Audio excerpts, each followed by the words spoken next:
Hoje eu tenho a honra de conversar com o queridíssimo Luiz Vitor Martinello. Ele nasceu em Adamantina, mas é considerado bauruense. Ele estudou em Bauru, Itajubá, Pirassununga e cursou Filosofia e Letras. Professor de filosofia, literatura e escritor de livros e poesias. É esposo, pai e avô. Bem-vindo e muito obrigada por participar com tanto carinho do nosso projeto. Olá, Leda. É uma honra estar aqui com você. Realmente, eu não nasci em Bauru, mas me considero bauruense, pois aqui eu fui concebido e faltando alguns dias para nascer, eu fui para Adamantina. Lá nasci, fiz meu primeiro aniversário e voltei para Bauru. Aqui eu fiz o primário, aqui eu fui coroinha, aqui eu fui sacristão e deu-me vontade então de ir para o seminário. Por conta disso, eu fiz um tour em algumas cidades. Fui para Minas Gerais, Itajubá, onde eu cursei o ginásio. Depois fui fazer o colegial em Pirassununga e filosofia na cidade de Campinas, na PUC de Campinas. Quando eu estava no quarto ano de filosofia, terceiro ano de filosofia, fui perguntar ao padre se nós poderíamos ser padres e casados. Ele falou que com esse papa não, era o Paulo VI ainda. Imagina, outros papas vieram e até hoje padre não se casa. Então eu pedi para sair do seminário, terminei o curso de filosofia, voltei para Bauru, onde eu comecei a lecionar essa disciplina. Acontece que em 72, essa disciplina caiu do currículo. E eu falei, e agora? O que eu faço? Por conta disso, eu fui cursar letras. Falei, bom, é impossível que a língua portuguesa caia nesse país. Há muito inglês, mas acho que a língua portuguesa ainda vai sobreviver. E eu fiz letras. E por uma coincidência bastante grande, eu terminei letras em 75 e, terminando letras em 75, veio o concurso. Aí eu passei no concurso e continuei lecionando. Aqui eu me casei, aqui eu tive meus filhos, aqui eu tenho os meus netos que nasceram aqui também. E os meus livros foram produzidos aqui. Aqui eu vivi a parte cultural também da cidade. Quantos livros o senhor já escreveu? Bem, Leda, na realidade eu sou um autor bissexto, não escrevo muitos não. Do decorrer de 40 anos, basicamente, eu escrevi 6 livros de poesia e 3 de literatura infanto-juvenil. Sobre meus livros de poesia, o primeiro foi Mãos nos Bolsos, publicado em 1978. Mãos nos Bolsos é um livro de um poeta de aldeia, ainda registrando a vida de uma cidade pacata, do interior, né, os seus valores conservadores. Há basicamente nesse livro, entendeu, o tema do amor, o tema da religião. O amor é interessante que é visto como um paradoxo, ora uma pureza, ora um desencanto. Esse livro também, ele conjuga um lirismo ingênuo, vários poemas de um lirismo ingênuo, descompromissado, com uma visão mais amarga do mundo, um certo pessimismo. Seguiu-se esse livro Os Anjos Mascam Chiclete. Os Anjos Mascam Chiclete já é o poeta de uma cidade maior. Há uma modificação no modo de ver a vida. Os valores aos poucos ou gradualmente vão mudando.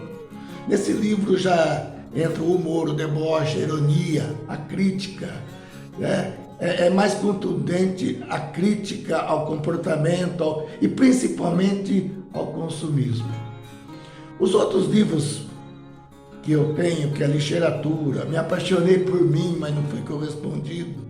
Gosto dos dias de muito sol, só para ficar na sombra e jogando poesia fora. Na realidade, é quase que uma continuidade dos temas abordados no primeiro e no segundo livro, que é A Mão nos Bolsos e Os Anjos Mascam Chiclete. Basicamente, essa é a minha literatura poética. Seu primeiro amor, se assim posso dizer, foi a poesia. E aconteceu dentro de uma sala de aula no seminário em Pirassununga. Seu grande incentivador e professor foi o padre Humberto Capobianco. Como você avalia a contribuição e paixão transmitida pelo padre Humberto no seu caminho como escritor? Pois é, o padre Humberto era nosso professor de língua portuguesa e literatura no colegial, no curso clássico em Pirassununga. E ele incentivava a mim, como a todos os meus colegas de classe, e não só da minha classe, as classes que vieram antes e as que sucederam a minha, ele incentivava bastante a leitura, incentivava a escrita. O padre Humberto gostava que nós declamássemos poesia, ele fazíamos decorar poemas. Então nós tínhamos sessões litero-musicais, nós tínhamos onde que se tocava piano, alguém tocava um instrumento, um violão, um acordeão, as pessoas declamavam ali poesia, havia o canto coral. Então era uma atividade cultural bastante intensa nesse curso colegial, muito motivado pelo padre Humberto. Aliás,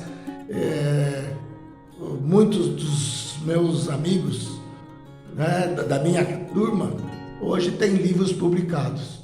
Muitos são professores de literatura, outros professores de filosofia, além de que também em outras áreas há pintores, há músicos, e estão se destacando aí. Interessante esse aspecto de motivação que ele exercia com a nossa turma.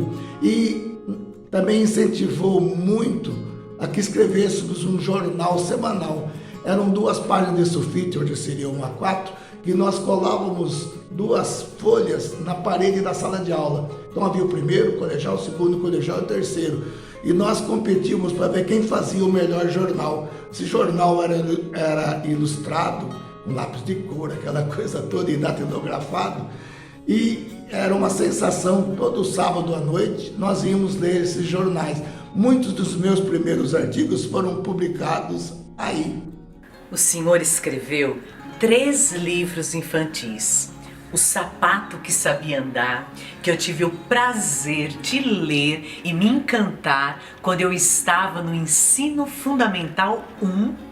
O Menino e a Bacia, que eu também tive o prazer de ler e, além de ler, assistir uma adaptação teatral pela Companhia Marisa Basso, e também o Penugina. Como que o senhor se inspira para escrever tão lindamente temas tão sensíveis? Essa coisa de inspiração, eu vou falar concretamente. O Sapato que Sabia Andar, por exemplo, eu estava escrevendo um texto em que um pé queria para um lado, para o lado esquerdo, e o direito queria para o lado direito. E o corpo era empecilho, seguia o lado direito e o lado esquerdo. Aí eu percebia que os sapatos representam tipos sociais. E eu falei, sabe de uma coisa? Eu vou cortar o pé, deixar os sapatos representando esses tipos. Então saiu a chinela havaiana representando os mais humildes, os menos, os que tinham menos posse. O tênis top representa a juventude. As sapatilhas representando os artistas. Havia o sapato padre, o sapato professor, o sapato filósofo, a salto alto, que seria a madame. Aliás, na época eu pus a havaiana como representando os mais humildes, porque não havia o conceito de glamorização que há na havaiana hoje. Então, encaixava no tipo social da época. E eles queriam fazer um mundo, principalmente a havaiana, de libertação, livrar-se dos pés, porque eles obedeciam sempre aos pés. E queriam fazer um mundo novo, diferente, onde que eles pudessem seguir os próprios caminhos, o próprio destino. E não fizeram um mundo diferente, eu já estou contando a história. Aliás, é representativo do que nós passamos na história do Brasil. Nós estamos sempre querendo mudar, sempre querendo um mundo melhor, um país melhor, e voltando sempre a estaca zero. Infelizmente é assim Então esse livro é quase que uma alegoria desses momentos do Brasil, dos momentos de autoritarismo e do desejo de liberdade. Já o Penugina, o Penugina foi uma brincadeira que nós fazíamos com o meu filho, que então tinha 2 anos. Os meus amigos, muitos hoje professores da Unesp, vinham em casa tomar uma cervejinha, falar sobre poesia, sobre livros. E ele aparecia pentelhando ali no meio da turma. E o pessoal falava: mostra a pitoinha, Vitor. E ele mostrava. E eu falei: eu vou escrever um livro sobre pitoinha. E de repente eu comecei a escrever o livro, escrevia manualmente ainda na época. E em vez do pitoinha saiu o Penugina, que era uma criatura peludinha, uma vizinha, como um pintinho da galinha pintadinha. E ele tinha 2 olhos enormes, era um extraterrestre. Ele tinha 2 olhos enormes e não tinha boca, porque ele veio de um planeta que só tem boca quem fala a verdade.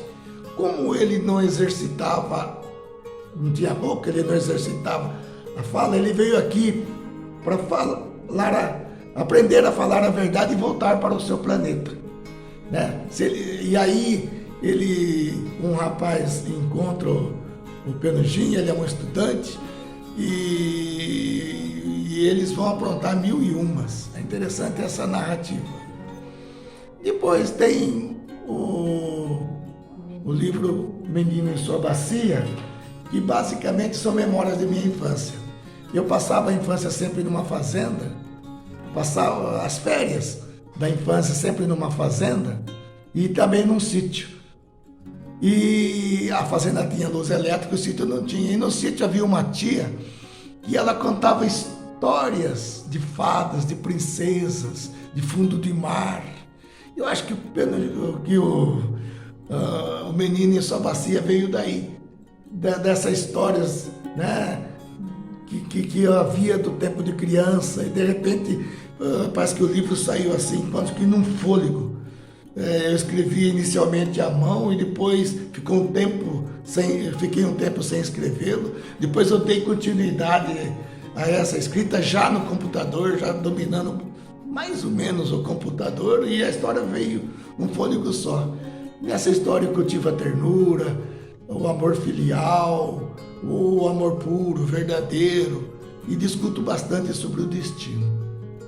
Basicamente, aliás, esses 2 livros, O Sapato que Sabia Andar e O Menino em Sua Bacia, são peças teatrais encenadas pelo grupo teatral Marisa Basso, e trabalham com personagens que são bonecos representando esses personagens. Seu primeiro livro foi lançado em Bauru em 1978 com o título Mãos nos Bolsos.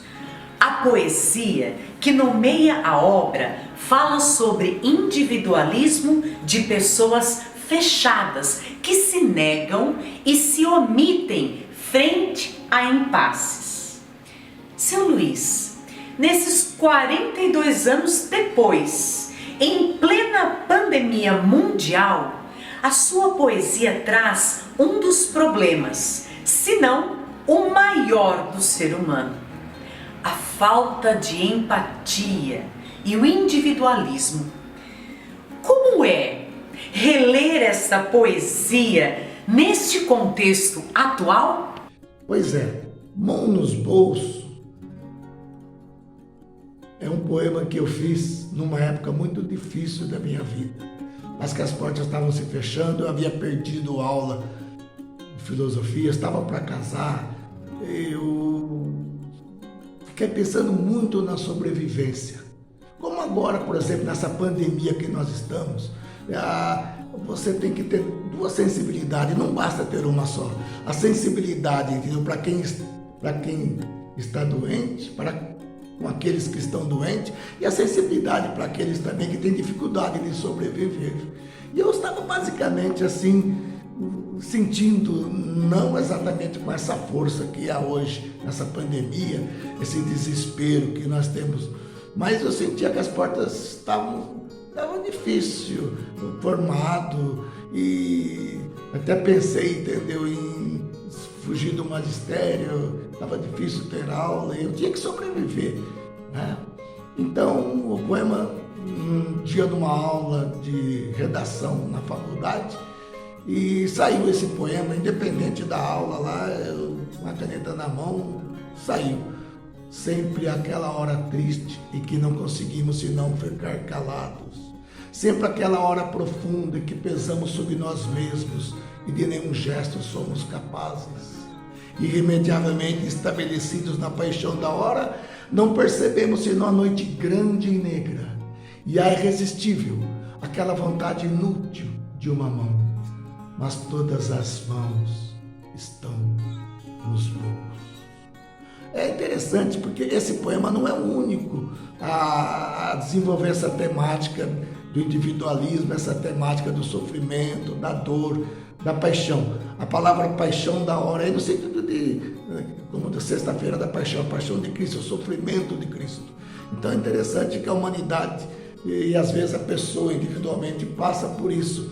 Então eu até diria, por exemplo, que na época, não só esse poema, mas outros surgiram, por exemplo, Fé. Tem lá no Rio de Janeiro, Cristo Redentor, de mãos vazias. Creio em Deus Pai Todo-Poderoso, Criador do céu e da guerra. Boba, boba a vida.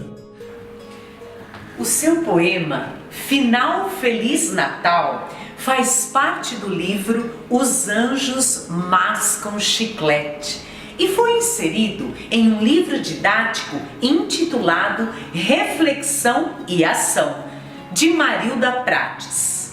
Em 1985, foi cogitado de se anular a liberação do uso do livro nas escolas, porque o tema foi considerado contrário aos valores cristãos. O que o senhor sentiu? Qual foi a sua reação e ação diante desse absurdo? Esse poema deu pano para manga. Inicialmente ele pertence ao meu livro Os Anjos Mascam Chiclete, que eu publiquei em 1983. Inclusive, em confraternização do fim do ano, eu lecionava no Colégio São José, um colégio tradicional católico em Bauru, e fiz cartão de Natal com ele. E entreguei às freiras, entreguei aos professores, e eles gostaram. Não viram nada no poema que pudesse causar a polêmica que veio a causar. Esse poema foi inserido num livro de português, de língua portuguesa, Reflexão e Ação, escrito por Marilda Prates, e foi editado pela Editora do Brasil, publicado pela Editora do Brasil. E, de repente, eu comprei a Folha, e quando eu estou lendo o jornal, eu me espanto com o meu nome. Poema queimado na fogueira da purificação na cidade de São Carlos. Falei, mas como? O que está acontecendo? E aí houve todo um embate sobre o poema. A crítica maior era que era um poema infame e que eram referências desairosas à fé, à moral. E eu falei, mas como? Eu não vejo nada disso no poema, então me causou espanto. Porque na realidade o que eu estava fazendo era uma crítica ao consumismo. O menino Jesus aí, no caso, não é um menino Jesus ao pé da letra, é um cidadão que é crucificado no seu dia a dia. Mas as pessoas não estão acostumadas a ler poesia, não estão acostumadas a ler poemas. Então houve uma repercussão na mídia que me impressionou, inclusive. Eu tenho folhas e folhas, mais de 300 páginas da mídia impressa. Então eu tenho esse poema, saiu na revista Veja, foi editorial do estado de São Paulo, frase do dia, frase de hoje, frase de ontem, saiu na revista Visão, poema inteirinho. O Diário Oficial da Assembleia Legislativa também colocou lá o poema e discutiram sobre o poema, os deputados estaduais discutindo sobre o poema. Na mídia televisiva também ele apareceu muito, ele saiu no programa TV Mulher. O Flávio Cavalcante terminou seu programa recitando o poema, pulando toda a propaganda, quer dizer, estraçalhando o poema na realidade, né, tirando do contexto. O Jânio Quadro, eu me assustei. Estava vendo o horário político eleitoral quando ele era candidato a prefeito de São Paulo, concorrente do Fernando Henrique Cardoso, quer dizer, um ex-presidente e um futuro presidente, e de repente eu vejo o Jânio Quadro dizer assim, né, no horário eleitoral político de 1985, este poema, senhoras e senhores, este poema não tem que ser queimado, tem que ser jogado no vaso sanitário, porque o poema foi queimado na cidade de São Carlos, inclusive com as bênçãos do bispo, né, Dom Constantino Amstalden. E mais, o Dom Marcos Barbosa, um outro bispo, tradutor do Pequeno Príncipe, de umas belas traduções do Pequeno Príncipe, falou que também não deveria queimar o poema, porque o poema não valeria um fósforo.